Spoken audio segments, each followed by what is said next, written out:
Bienvenue dans le 15e jour de notre carême. En 1227, dans la ville de Rimini en Italie, se produit un miracle eucharistique. Saint Antoine de Padoue discute avec un hérétique cathare incrédule au sujet du sacrement de l'Eucharistie, alors que le saint l'a déjà presque converti à la foi catholique. Mais cet hérétique, après de nombreuses discussions, déclare « Si toi, Antoine, tu réussis par un prodige à me démontrer que dans la communion existe réellement le corps du Christ, alors moi, après avoir abjuré totalement l'hérésie, je me convertirai à la foi catholique. Pourquoi ne pas lancer un défi? J'enfermerai pendant 3 jours une de mes bêtes et je lui ferai sentir les tourments de la faim. Après 3 jours, je la sortirai en public et je lui montrerai la nourriture préparée. Toi, tu resteras en face de moi avec ce que tu estimes être le corps du Christ. Si la bête, en négligeant le fourrage, se hâte d'adorer ton Dieu, je partagerai la foi de ton Église. » Saint Antoine, éclairé et inspiré d'en haut, relève le défi. Le rendez-vous est fixé à la Grand Place, l'actuelle place des Trois Martyrs, et attire une immense foule de curieux. Le jour fixé, à l'heure convenue, les protagonistes de cet insolite défi font leur apparition sur la place, entourés de leurs sympathisants. Saint Antoine avec de fidèles catholiques, Bonovillo, de ses alliés. Le saint se présente en tenant dans ses mains l'hostie consacrée contenue dans le ciboire, l'hérétique menant la mule affamée. Antoine, après avoir demandé et obtenu le silence, s'adresse à la mule par ces mots. « En vertu et au nom de ton Créateur, que tout en étant indigne je tiens dans mes mains, je te l'ordonne. Avance rapidement et rends hommage au Seigneur avec le respect qui lui est dû, afin que les malfaisants et les hérétiques comprennent que toutes les créatures doivent s'humilier devant le Créateur, que les prêtres portent en leurs mains sur l'autel. » Aussitôt, l'animal, en refusant la nourriture de son maître, s'approche docilement du religieux. Il plie ses pattes antérieures devant l'hostie et s'incline respectueusement.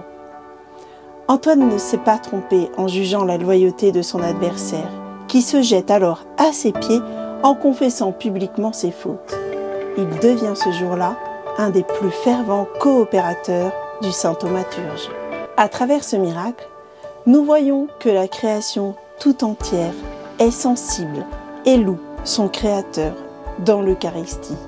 Oui, les bontés du Seigneur ne sont pas épuisées, elles se renouvellent chaque matin.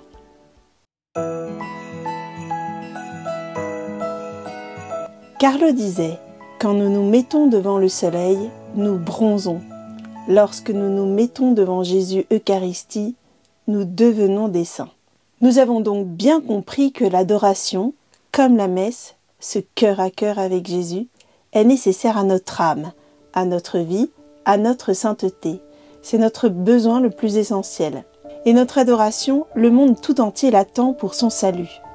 Elle devient donc pour nous un besoin, mais aussi un devoir pour toute l'humanité. Mais tout cela, nous le savons.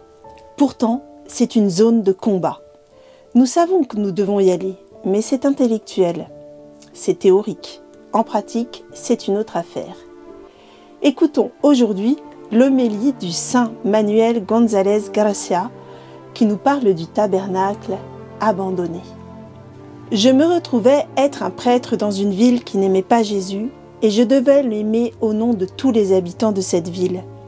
Je devais dédier mon sacerdoce à prendre soin de Jésus et aux besoins de sa vie au tabernacle, de le nourrir de mon amour, de le consoler de ma présence, de le divertir par mes conversations, de le défendre contre l'ingratitude et l'abandon, et en criant à ceux qui ne veulent pas l'entendre jusqu'à ce que finalement ils l'écoutent et commencent à le suivre. Ce sera un beau sacerdoce. Je demande à être enterré près du tabernacle pour que mes os, après la mort, tout comme ma langue et ma plume pendant ma vie, pour dire à ceux qui passent devant, Jésus est là, ne partez pas, ne le laissez pas abandonner. Les disciples l'abandonnèrent et s'enfuirent tous. Il y a 2 manières par lesquelles le tabernacle est abandonné. La première est extérieure. C'est l'absence volontaire et habituelle des catholiques qui connaissent Jésus, et ne lui rendent pas visite. Je ne parle pas des incroyants, ou des irréligieux, ou des catholiques non catéchisés. Je parle des catholiques qui croient et qui savent que notre Seigneur Jésus-Christ, vrai Dieu et vrai homme, est réellement présent et vivant au Saint-Sacrement. Mais ils ne le reçoivent pas dans la Sainte Communion, ne lui rendent pas visite et n'ont pas de relation amicale avec lui. Même s'ils vivent à proximité d'une église et ont du temps et de l'énergie pour des activités récréatives. La deuxième manière d'abandonner Jésus est intérieure. C'est aller à lui, mais sans réellement être avec lui. C'est le recevoir avec le corps, mais pas avec le cœur. C'est aller à lui en disant des paroles, en inclinant la tête, en s'agenouillant, mais sans y mettre le cœur.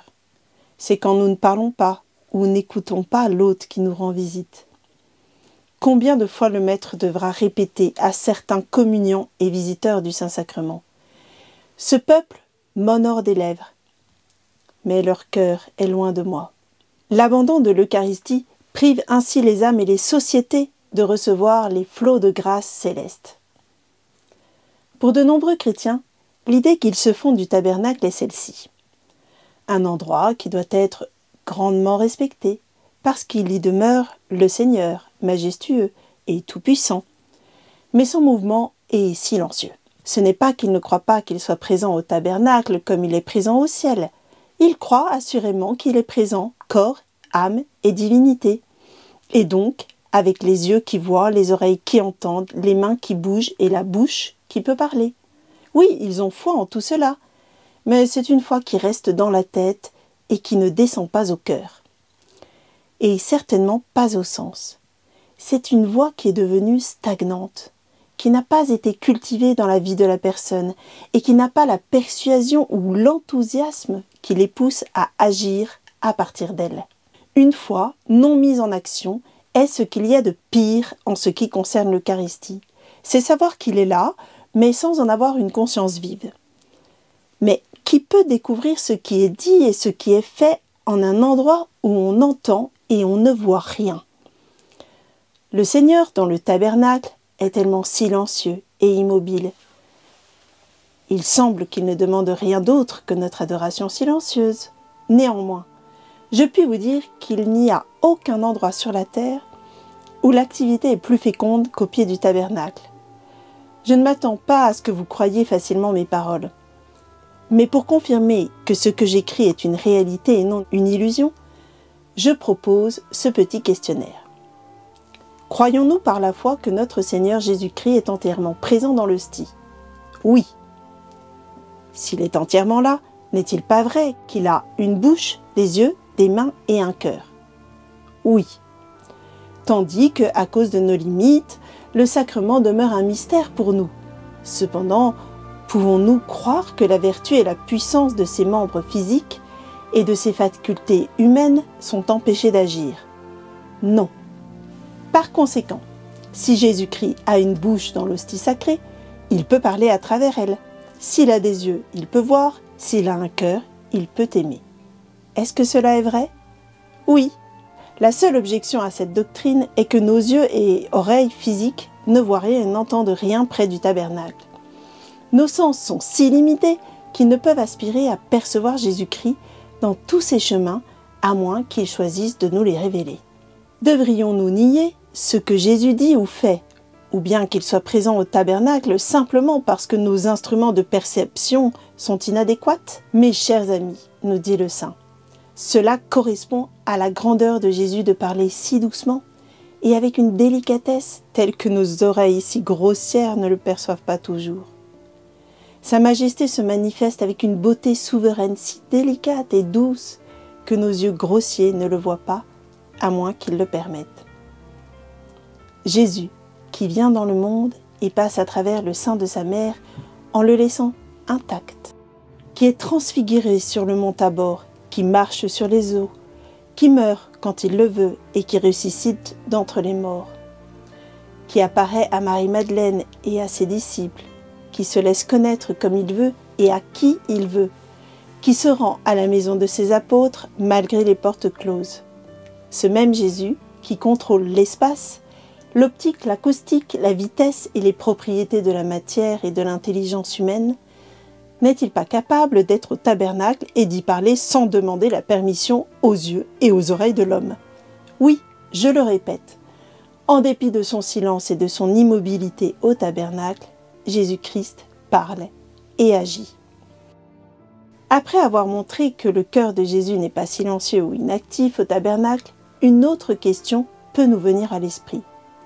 On pourrait objecter que puisque sa présence est si mystérieuse, comment pouvons-nous savoir ce qu'il dit et fait? Qui va nous révéler ces trésors de beauté et de merveille? Il est maintenant temps de vous dévoiler le grand révélateur du tabernacle, le grand confident, l'ami intime qui peut nous ouvrir l'accès au palais des merveilles mystérieuses qu'est le tabernacle. Êtes-vous pressé de découvrir qui c'est? Son nom est l'Évangile. C'est le doigt puissant qui va enlever le voile de nos yeux afin que nous découvrions ses secrets. C'est le messager que le bon Dieu nous envoie pour que nos yeux et oreilles de chair puissent voir et entendre ce qui est dit et ce qui est accompli au tabernacle.